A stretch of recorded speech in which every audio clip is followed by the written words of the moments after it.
Bonsoir les amis, comment était votre journée? La mienne s'est très bien passée. Bon, cette journée, j'ai entendu quelques petites rumeurs là, des rumeurs là. J'aimerais un peu vous en parler parce que quand j'ai écouté ça, j'étais vraiment blessée quoi. Ça m'a un peu choquée et j'ai dit pourquoi ne pas y partager avec vous. Bon là, c'est le cas de l'harcèlement. Harcèlement sexuel, il y a plusieurs cas. Il y a les cas où la jeune fille se fait harceler par un inconnu, elle se fait harceler par son professeur à l'école, elle se fait harceler par c'est pas un jeune garçon, c'est vraiment... Moi, je vais généraliser ça en fait. Je dirais que quelqu'un qui est victime d'un harcèlement ne reste pas sans rien faire.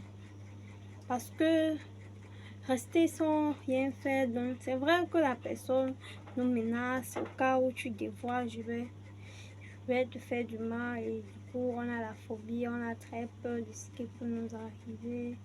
On a quelqu'un qui nous menace, par exemple par téléphone. La première chose que nous devons faire, nous devons faire une capture d'écran de ces messages, la date, l'heure. Deuxièmement, nous pouvons, c'est que sur tous, on a une personne à qui nous faisons confiance, on lui parle de nos problèmes, lui il en fait autant. Et je dirais qu'en cas de harcèlement, nous devons en parler, nous devons en parler. Au fur et à mesure que nous parlerons, plus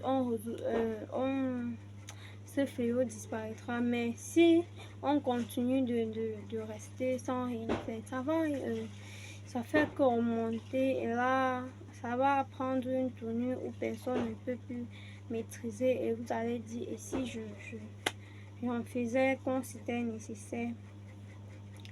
La jeune fille, vraiment, elle était harcelée par son professeur de classe. Genre, le monsieur voulait coucher avec elle, elle n'était pas d'accord.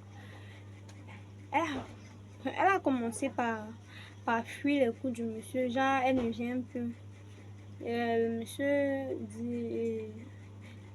dit au conseil de discipline que c'est une fille vraiment insolente, délinquante, mais d'autres professeurs ne lui connaissent pas comme ça. On dit que non, nous on connaît la jeune fille. La jeune fille elle ne se comporte pas comme vous dites. Et il répond non, c'est peut-être à votre cours que non, elle se comporte bien, mais vraiment à mon cours, elle est vraiment désordonnée. Et si elle continue comme ça, moi j'arrête les cours. Que si les professeurs continuent de supporter la jeune fille et en disant que lui il ment, il raconte des âneries, il va arrêter de donner cours. Et du coup, le professeur se voit dans l'obligation de supplier, de dire à la jeune fille de rentrer en classe. Elle accepta. Et par la suite, la jeune fille, les notes de classe qu'elle avait, elle n'a plus. Par exemple, le cours du monsieur, elle regorge les 0, les 1 sur sa copie et elle ne se rend même pas compte. Bon, c'est sur sa copie qu'elle a travaillé, mais le monsieur lui met complètement 0 sous prétexte que elle ne fait pas ce que lui il demande. La jeune fille commence par fuir dans l'école. Elle ne vient même plus à l'école. Ses parents étaient au courant. Le père, vous savez, il dit non, ma fille n'a jamais... Genre, elle quittait vraiment la maison pour l'école. Mais elle n'y partait pas. Elle ne partait pas à l'école parce qu'elle avait très peur du monsieur.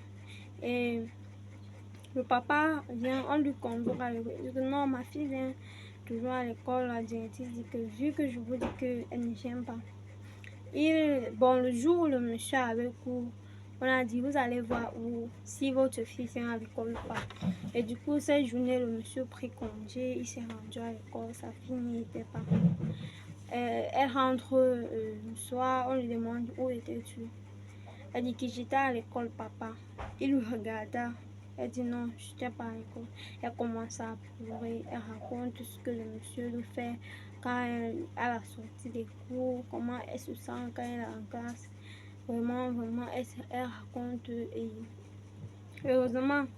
Heureusement que ses parents, c'est vraiment des parents compréhensifs. Parce qu'il y a d'autres parents, tu dis, eh, va là-bas, on te gronde. Justement, les parents, nous devons comprendre nos enfants. Même au cas où la fille ment, nous devons écouter nos enfants avant de les juger après. Parce qu'il y a d'autres, même le dialogue, ils ne font pas avec les enfants. Ça, c'est très dangereux. Imaginez pour un enfant qui ne discute pas avec ses parents. Elle ne devait pas avoir le courage de parler à son père. Mais bon, comme d'habitude, chez elle se parle, on écoute. Du coup, elle a tout raconté l'histoire.